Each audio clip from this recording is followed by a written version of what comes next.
H.O. Talk Show. I am H.O. Talk Show. Sir Charles. It's Max. Razor. Good job, Razor. Proud of you. Proud of you, young man. Right on cue. You can be anywhere in the world, but you're here with us, and we appreciate that because we are the home for so much over here. And one of the things that we are the home for is being the city that holds the Jefferson School. Now, if that's not enough history in itself, the Jefferson School then holds the African American Heritage Center, and y'all know that she's no stranger. Dr. Andrea Douglas is with us once again. Dr. Douglas, good afternoon. Good afternoon. Mm-hmm. Thanks for having me. Yeah, of course. Yes. I appreciate being here with you. Yes, indeed. And once again, can't wait to hear, what you guys are up to nowadays. Mm-hmm. But before we dive into it, you brought a special guest with you today. Now, we got living legends in the building right now, Max and Racing. I know so many people have heard the name Jordy Yeager, but I don't know how many people have actually met Jordy Yeager, right? I mean, Is he real? Yeah, is it real? Mythical creature. I mean, but the work is real. The work speaks for, and anybody that's a right-hand man of Andrea Douglas gets to be on point. That's right. So Jordy, thank you for all the great work that you do in the community and with the African American Heritage Center. It's my pleasure. I Yes, appreciate that. Yes, indeed. Thank you. So without further ado, Jordy and Dr. Douglas, what brings you into that? Because, we had Leslie on last week, and so there's like just so much great things going on, and we love being a mouthpiece and trying to encourage people to support and participate and all that's going on. But what's on today's agenda? What's on tap? Well, we're here to talk about the opening of our new part of Pride Overcomes Prejudice, which is the permanent installation that we have been working on for years. Okay. And the goal of this particular exhibition, it's called Toward a Lineage of Self, which comes from, we took an excerpt from a W.E.B. Du Bois speech. And in it, he's talking about history and the making of Black history by Black people towards a lineage of self. Right? And so as Jordy and I were thinking about what could encompass all that we're about to present in this exhibition, that felt very appropriate and poignant. Especially as we understand so very deeply, Charlottesville's African-American community literally built itself in the face of a legal system that absolutely wants to maintain the subjugation of Black bodies in every way. That's right. And, Jordy and I have been working together since 2015. We have together deepened our understanding of this and been able to ask some really good questions. And there's no better researcher in the world that I know of than Jordy Yeager. You say, I need a pin out of 47 haystacks. And he'll find it. And he'll find it, right? And so this particular portion of the exhibition, which comes out of a series of conversations, I could talk about this all day long. And I don't want to keep talking because Jordy and I need to be doing this together. But it comes out of one question in some real ways. A member of our community said to me, I believe that my family once owned property where the university's tennis courts are. Okay. Right? And this is a Black woman. And she's saying that she believes that, and that's out of her family history.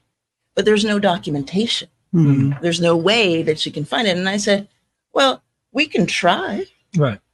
And that was sort of the sort of crucible to another set of ideas. And that other set of ideas then led to this exhibition, or the way this exhibition is presented in relationship to a whole other set of ideas, right? So, and Jordy, how long have we been working on this particular piece? At least 2020. So 4 years. 4 years. And it began with grants from the Virginia Humanities. We got an IMLS grant, which is the Institute of Museum and Library Studies. We got a National Trust grant, their African American Historic Places grant. And so this allowed us to really begin to sort of dig deeply into these histories. bringing Jordy on as full-time as our digital humanities director was an important piece of that. Congrats, right? Jordy. So he works for us, and he works for all of you, honestly, because the program that we've created is not about the Heritage Center per se and the work that we do.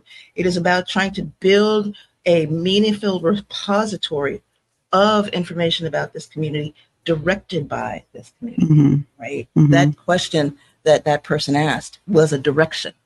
It said, this was an important piece of information. I need to understand this. And so it sent us on a path. So let's stick a pin right there, Dr. Douglas, because if someone says, I want to know something from my history, and to their knowledge, it's not even recorded, where do you even start? And I don't know if Jordy wants to chime in here, but Jordy what's the first thing that comes to your mind? Kind of take us through that process. Well, you Lineage. Yeah, for sure. You want to share a little bit first about Burke Brown Step and just the relationship with the Jefferson School? Because that precedes me. Right. Well, when we were creating anything that we started to do here, I was given a set of ideas, right? And one of them had to do with genealogy. Okay. We were going to be a genealogy space. And I don't know anything about genealogy. Let's be honest. I know how to turn on a computer and maybe give you the password to. And you got to find the paper that is written down. Exactly, right?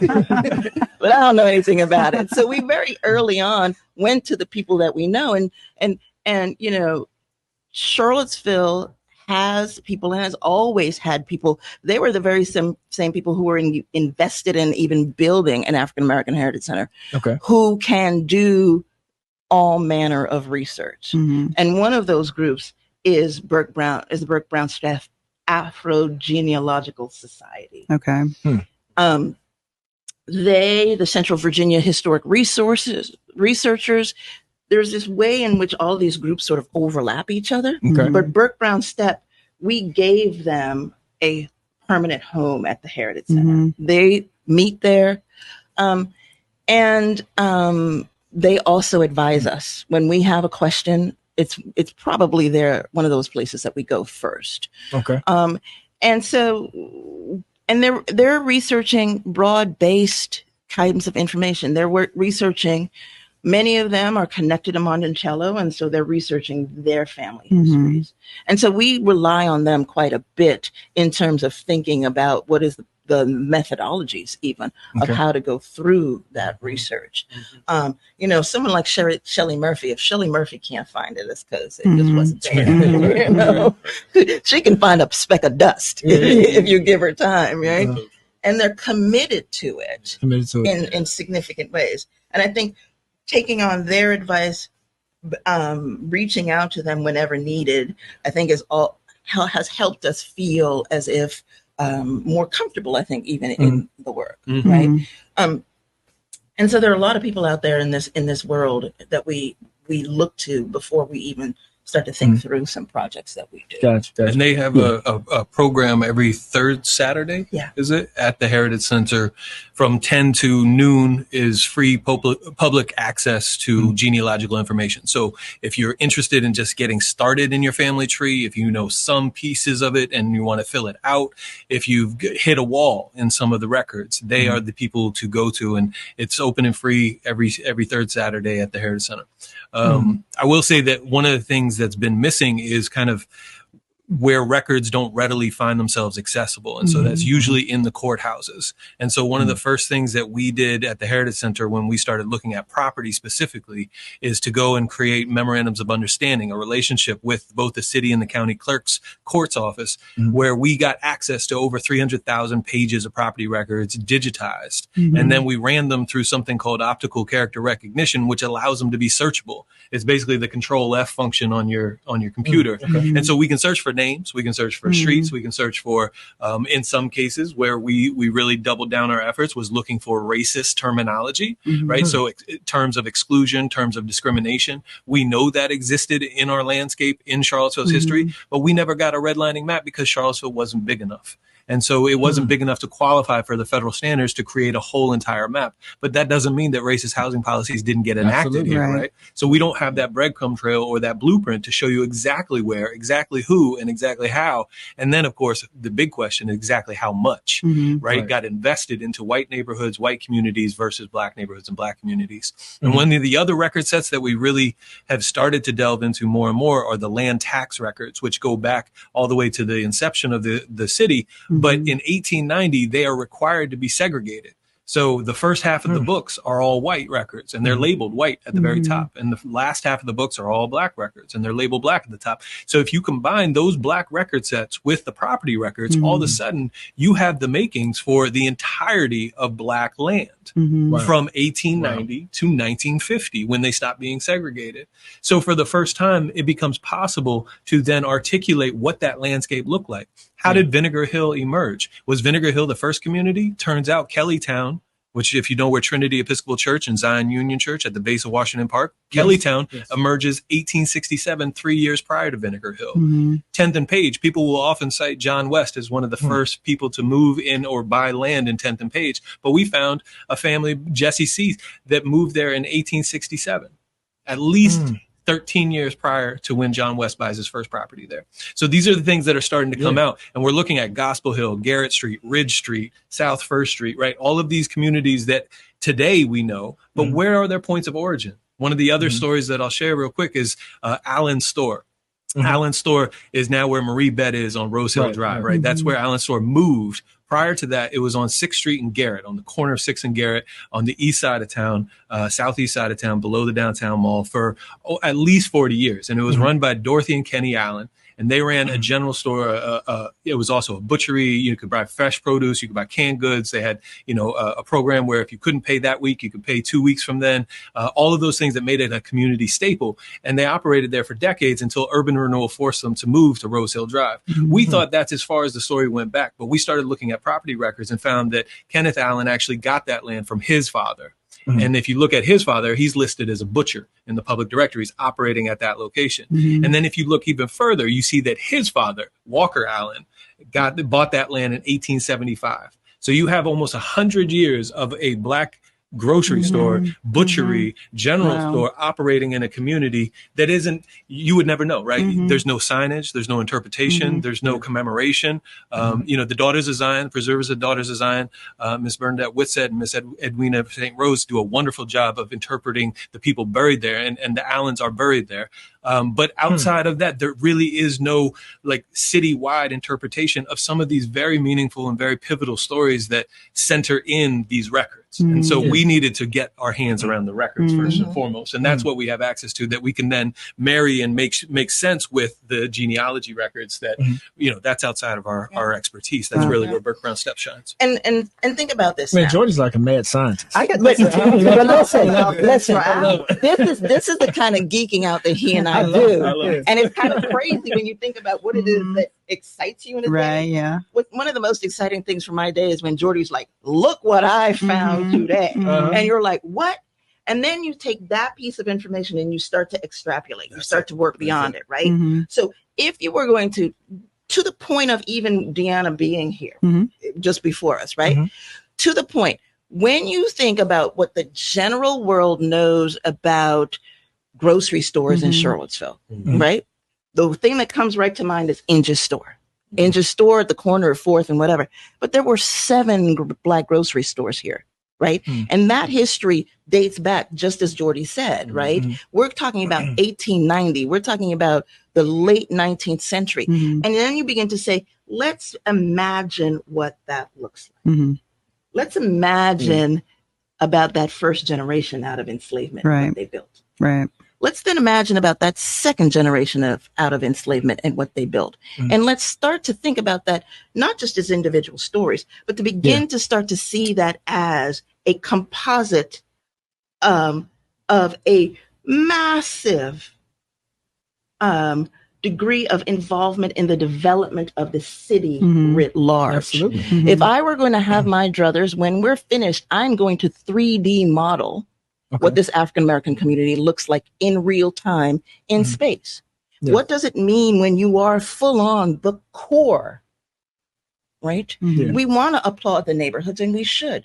But what does proximity mean, right? 4th Street didn't end at Main Street. There's a point where 4th Street went all the way through to Fifeville. Gotcha. And so these are ambulatory connective spaces that say that people were more closely related than we describe neighborhood now, right? Now, how much does oral history fit into the work that you do? Everything. Do you tap into that? It's driven by it, and we want to have oral history all the time.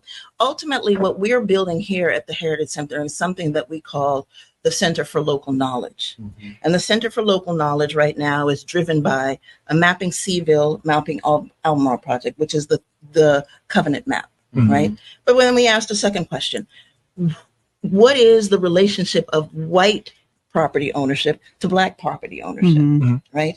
And the question for me was, if a person owns property and loses it, at what moment does that covenant take on to that property and then forever remove it from Black ownership? Because that is the thing about covenants, right? They begin as early as the moment that Black people are buying property, right? So, there is every single reason to think about this landscape and then think about the things that then create community. The implication of the Jefferson School coming to its location in 1894 is that it then becomes central, right? The implications of the 4 Black churches all around it. Generally speaking, how do you define a city center? You look for the church, right? And what does the church generally look like in that city center? It has a certain presence, right?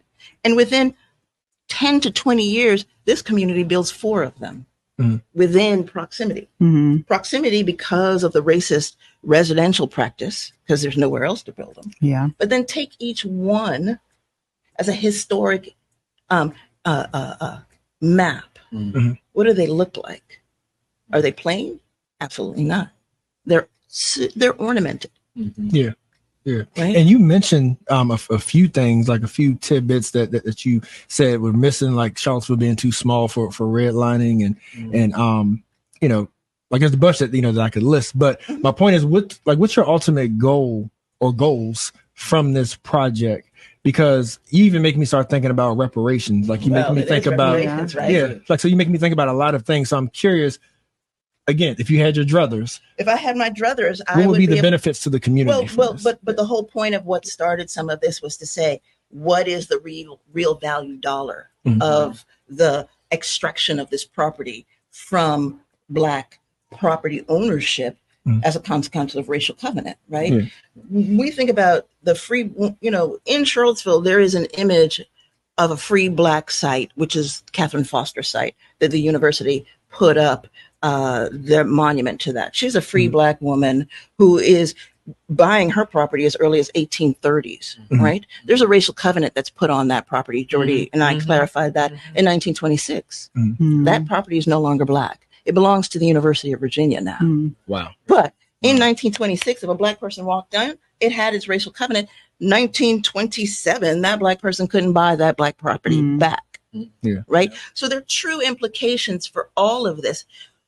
So we, in building the Center for Local Knowledge, one component of it is we're just not collecting data for the sake of collecting data, right? We're building a trail of activity, both white and Black.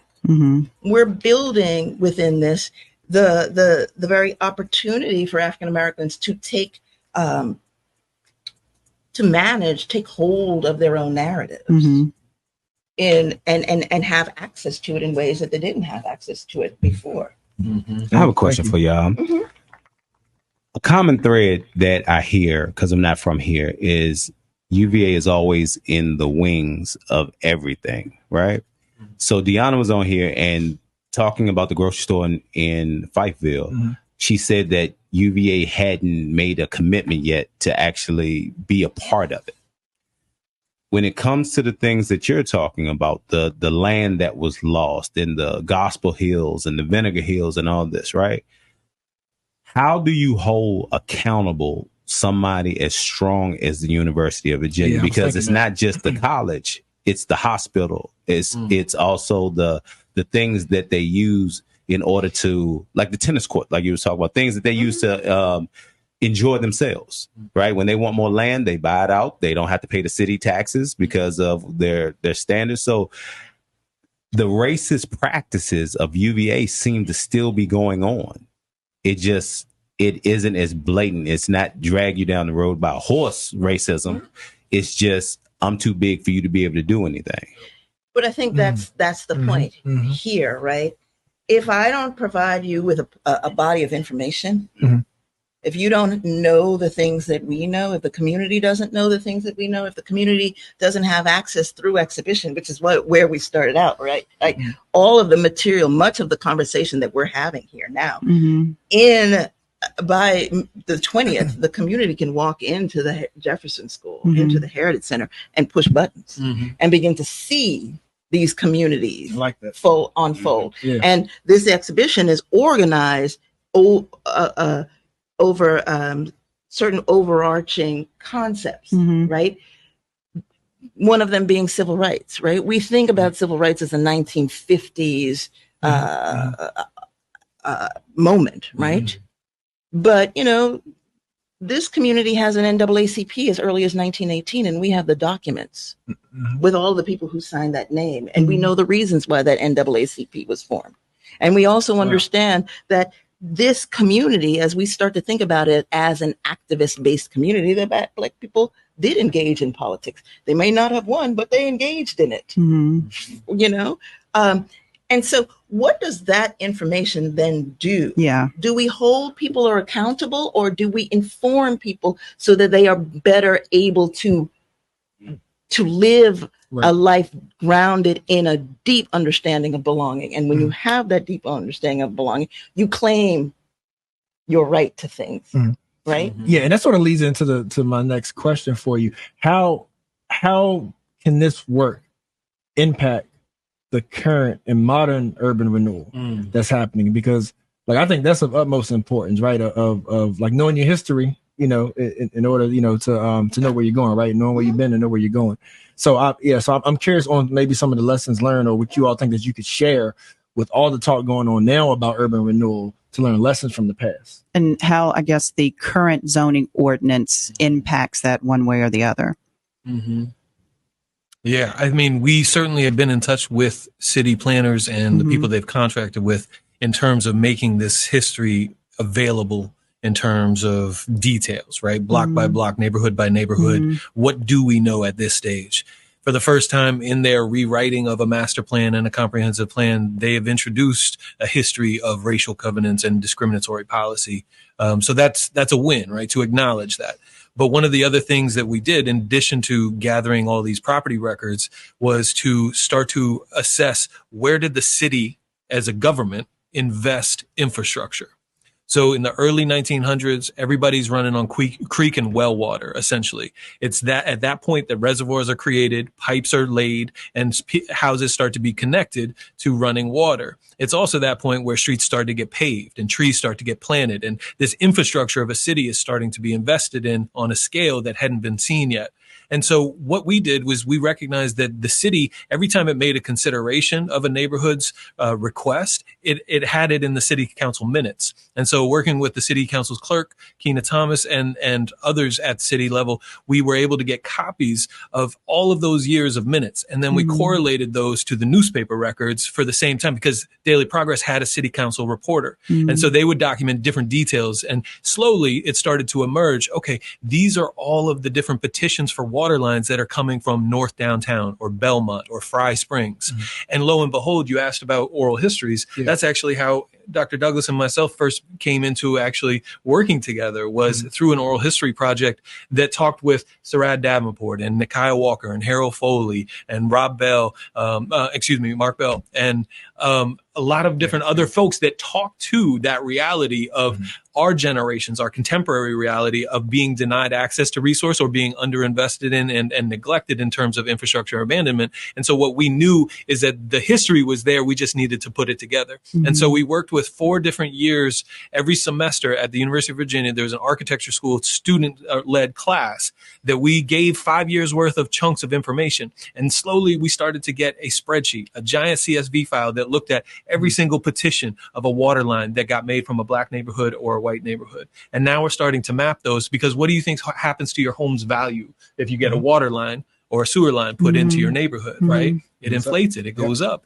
And so here you have this direct investment from a city-led government into private wealth. This is generational wealth that's being manufactured and used by white citizens on a level that is severely decimated to black citizens. And that is the receipt. Right? You talk about repair and reparations. That is that number, is that we're arriving at a hard number. You can adjust that for inflation. You can adjust that for cost of buying power. And then you layer on top of it the racial covenants and what property was taken through racial covenant and never legally allowed to return. Right? You talk about the dairy market and the impact that it's had on 10th and Page neighborhood since it came to be. How many of us know that that was black land? That was owned by John West. Right? And so what are the conversations that need to be had around UVA's footprint as it starts to continue moving in different ways? We can't just hold them to their own word and say, oh, you're going to do nice by us, right? You're going to actually do the things that the community around you want.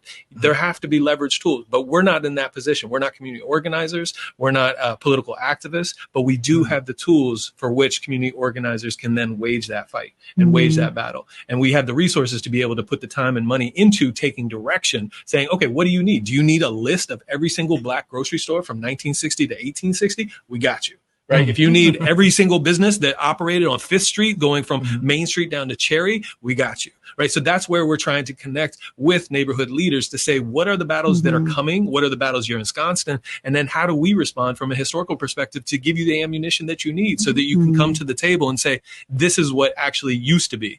You can't rewrite our history. You can't, maneuver around this. This is the track record, and this is the repair that's needed. But it's not up to us to decide what that repair needs to be necessarily. And it's a forensic process, right? When you think about what forensics are, we're not debating truth. We're debating fact. Right? There is no debate in that very actual document. I can pull that out and say, here it is. This is where that is. And I can also say, and as we're talking about practice, there is trend, and you begin to say to yourself, you can quantify trend over time, and you can extrapolate based on that trend as well. I mean, that's what statisticians do. But there's something to be said about doing this work in the dark, about intuitively knowing something is wrong, but then having something real to articulate what that wrong. Right. And thank you, Jordy, especially for your response, because I was thinking, what's still the real power in having this historical context? Storytelling is great. It's beautiful. It's very moving and emotional. But what is the real power here? How does it impact the decision making, the powers that be, policy, and different things like that? And you two have very nicely articulated how the information that you are providing can then be used by your community workers to create real change and work towards real change. But also, too, think again about where we started, right? This is about the opening of an exhibition. This is about now an interactive space where it's not about going into an archive where you can talk to somebody who can tell you this information. This is about going into a building and accessing that information, not just as a singular piece of data, but as a historical space, because that is embedded into our overall narrative, what Pride Overcomes Prejudice looks like. Like this a virtual reality.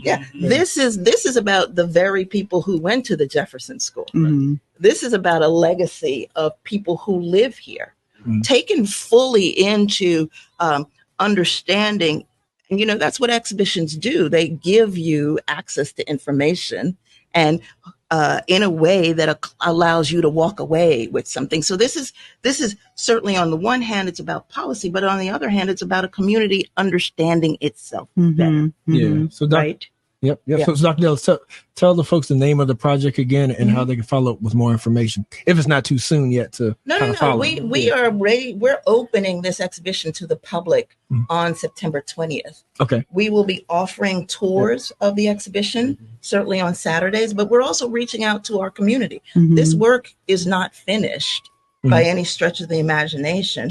And we want to go to churches and tell you about this. You know, I've been here and talking with you all about what our park project is for Swords and Plowshares. This is another aspect of that land, right? There are racial covenants on the parks, right, in this community, right? 1926 is a pivotal year. We're about to, in 2 years, celebrate the 100th anniversary of the Public Assemblage Act. That's the thing that makes it illegal for blacks and whites to occupy public space. Paul Goodman McIntyre buys Washington Park, Belmont Park, and McIntyre Park in 1926. Two of them are deemed as white parks, and one of them is a black park. 98% of the park land in Charlottesville at that moment is deemed white as a collective thing, right? So we're interested in what does that mean? This is a conversation about leisure. This is a national conversation about who has opportunity to be in the land. Black people can be of the land. We can be workers in the land, but can we be in the land in a space of leisure? And what even does that look like as Charlottesville is working on its park comprehensive plan, right? Thank you for that. So that's policy. Right. So thank y'all. We do have to wrap, but y'all know we can talk to y'all all day. So definitely be back very, very soon. But before we let you go, I know there was some things I don't want Leslie to get mad at you, right? No, the greens cook off, y'all. Go ahead, talk about the greens. You know how Leslie get it when she don't have her greens. September 7th from 10 to 3 at the Jefferson School. You know, if you feel you have the baddest greens in town or the baddest pound cake that you've been holding secret, or even mac and cheese. No, mac and cheese. Listen, I almost am thinking I can't win it, but I might come out with something. September 7th is your opportunity to wave your flag. So there's still time to register as a competitor, but certainly come early because, you know, it has notoriously been good food, right? So, you know, there are people who have won this over and over again for a reason. So that's happening. And when's that date again? I'll put it online. September 7th, 10 to 3. Okay. Did you give us a date that the exhibition was opening? 21st. Yeah. Saturday, 21st. Okay. What's the Saturday? The 20th, because I put the 20th. I thought it was the 20th. You know, you live in sort of. So it's that weekend. Yeah. Okay, so maybe get the 21st. Sorry, y'all. Okay, you good. Well, and so I'm sure there'll be a lot of discussions, panel discussions, forums, different things like that held surrounding that. Okay. We not only want to present the information, but we want to engage with the community about this information. As I said, what we're trying to build is this local knowledge, and local knowledge doesn't come necessarily from the researcher. Right. It comes from a series of conversations with all manner of people that add to this. You know, we've got a project, last thing, that we call the 1966 Project. And that's a project that wants to speak to those people who were members of the 6th grade class when the Jefferson School becomes the integrated 6th grade. They're children at that point, but their memory of that, it's an interesting thing. What the Black children remember versus what the white children remember, it's an interesting thing. Yeah. Well, Dr. Douglas and Jordy, thank y'all. Please don't be strangers, and please keep us updated so we can continue to share this great work. Yes, please. Thank you. Till next time. I am HO Talk Show. Y'all stay tuned. Don't go anywhere. Trust me, you don't want to. We have developer John Settles coming up. Expert in what urban renewal is and redevelopment. Don't want to miss it. Tell a friend. I am HO Talk Show. I am HO Talk Show.